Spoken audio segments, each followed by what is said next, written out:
చాలా ప్రశాంతంగా కొనసాగుతుంది. పట్టణంలోని మరో పోలింగ్ కేంద్రం వద్ద బెర్కిట్లో జరుగుతున్నటువంటి ఒక పోలింగ్ కేంద్రం వద్ద మనం ఇక్కడ చూడడం జరుగుతుంది. ఇప్పటికే ఓటర్లు స్థానికంగా కూడా పోలింగ్ కేంద్రానికి వచ్చి కూడా క్యూ లైన్లలో నిలబడి ఓట్లు వేస్తున్న పరిస్థితి అయితే ఉన్నది.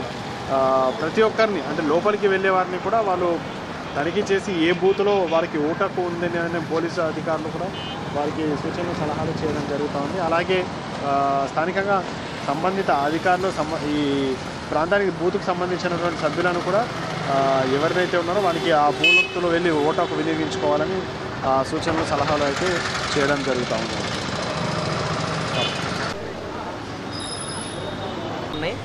ఓటు హక్కు నేను వినియోగించుకున్నా. ఓకే, బాగుంది, చాలా బాగుంది. ఓకే, మీరు ఓటర్లకి మీరేం చెప్తారు? ధర్మానికి అనుకూలంగా వెళ్తే బాగుంటుంది అని చెప్పేసి నేను చెప్పడం జరుగుతుంది. ఓకే, ధర్మానుకూలంగా వెళ్తే తప్పకుండా ధర్మం మనం తప్పకుండా కాపాడుతుంది. కొత్త ఓటర్లకి ఏం సూచనలు సలహాలు చేస్తారు? కొత్త ఓటర్లకి ఆలోచించి జాగ్రత్తగా ఆలోచించి నిర్ణయం తీసుకొని వేస్తే బాగుంటుంది అని. Thank you. నిలబడి ఓట్లు వేస్తున్నా చూస్తున్నాం. అంటే మైనారిటీ ఏరియా కాబట్టి ఈ ప్రాంతానికి ఎక్కువగా మైనారిటీ ఓట్లు ఉన్నట్టు తెలుస్తూ ఉన్నది. ఇక్కడ వచ్చిన వాళ్ళు క్యూ లైన్లలో ఉండి మహిళలకు ఒక లైను, పురుషులకు ఒక లైన్, 2 లైన్లలో కూడా క్యూ లైన్లలో నిలబడి ఓట్లు వేస్తున్న పరిస్థితి అయితే ఇక్కడ మనకు కనబడతా ఉంది. అంటే ఓటర్ గుర్తింపు ప్రతి ఒక్కరు ఓటుకు వినియోగించుకోవాలంటే కూడా ప్రభుత్వం, రాష్ట్ర ప్రభుత్వం ఏదైతే ఉత్తర్వులు జారీ చేసినటువంటి ఎన్ని గుర్తింపు కార్డులు, election card, Aadhaar card, driving licence, ఏదో ఒకటి గుర్తింపు కార్డు తెచ్చుకొని ఓటు హక్కును వినియోగించుకోవాలని చెప్పి కూడా ఎన్నికల అధికార యంత్రాంగం ఇప్పటికే గతంలో సూచన సలహాలు చేయడం కూడా జరుగుతుంది.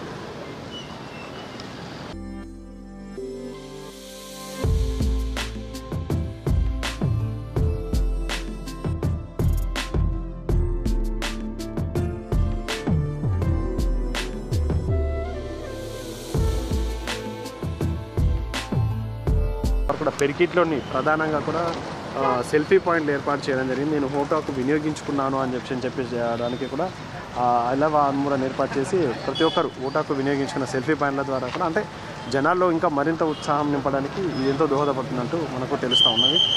చాలామంది కూడా అంటే తాము ఓటు హక్కు వినియోగించుకోవడం జరిగింది. ఎన్నికల్లో కూడా ఎలాంటి భయాందోళన లేకుండా ఓటు హక్కు వినియోగించుకున్నట్టుగా చెప్పడం జరుగుతుంది.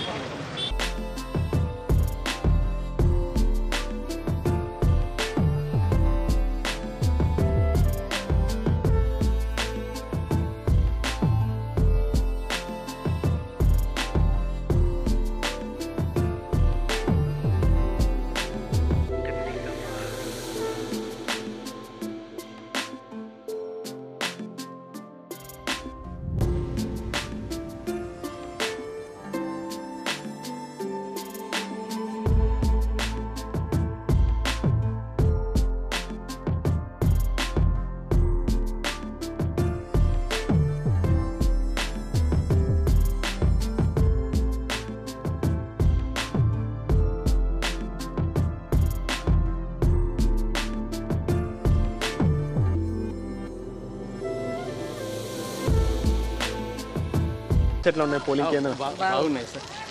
అంటే ఎన్నిసార్లు మీరు ఓటు హక్కు వినియోగించుకోవడం? ఇప్పటికి 9 times సార్. నేను సర్వెంట్ అంటే టీచర్.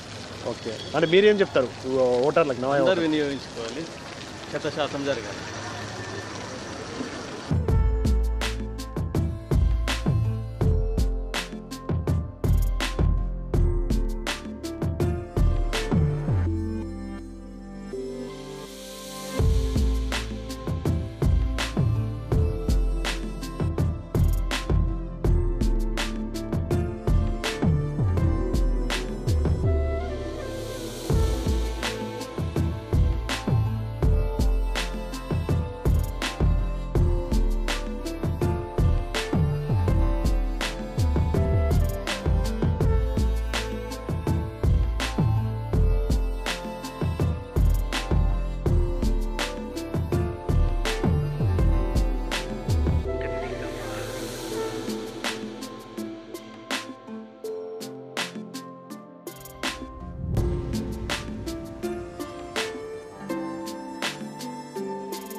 పెరికిట్ ప్రాంతంలో కూడా ప్రశాంతకరమైన వాతావరణంలో పోలీసులను కూడా ఎలాంటి మొబైల్ ఫోన్ల లోపలికి అనుమతించకుండా ఎన్నికలు నిర్వహించే దశ కూడా కార్యాచరణ రూపొందించడం జరిగింది. మొబైల్ ఫోన్లు కానీ ఎలక్ట్రికల్ వస్తువులు కానీ లోపలికి అనుమతించకుండా కూడా అందరినీ తనిఖీలు చేసి పంపిస్తున్న పరిస్థితి అయితే ఉన్నది. ఈ పెరికిట్ ప్రాంతంలో కూడా ఈ కొనసాగుతున్న పోలింగ్ కేంద్రం మీద కూడా జనాలు పెద్ద ఎత్తున ఉండి ఓటు హక్కు వినియోగించిన పరిస్థితి. ఇది పెరికిట్ నుంచి కేసీఆర్ చేసిన ప్రత్యేక కార్యక్రమం.